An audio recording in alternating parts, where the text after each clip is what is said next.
Ono što se nepredvidive situacije na samoj crpnoj stanici, na izlazu tlačnog voda crpne stanice došlo je do puknuća cijevi i sad treba normalno sanirati. S obzirom da je to malo specifično, baš je izlaz iz crpne stanice, mora se isprazniti cijeli sustav, tako da eto Herkulanea radi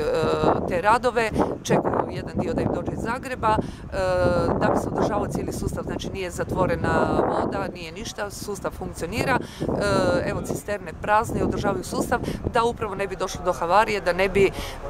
slučajno niti jedna kapljica iz kanalizacijskog sustava ušla u more. Preventivno je plaža zatvorena, ali kakvoća vode je izvrsna, prema tome more će biti, čim se završe radovi, mi ćemo plažu otvoriti. I evo, ja pozivam ljude da dođu na more, jer ja ću doći isto poslije u kupićem kostimu i idem se prva kupat ovdje, tako da nema bojazni. Znači sad smo ispraznili sustav, u noćnim satima i ranim jutarnjim satima smo ispraznili sustav, sada raščistili smo situaciju, krenuli smo po materijal, sad nam dolazi materijal dokle vršimo pripremu, kad dođe materijal bit će priprema gotova, materijal dolazi iz Zagreba i računamo da bi negdje do 15-16 sati mogli biti gotovi sa radovima. A što se tiče održavanja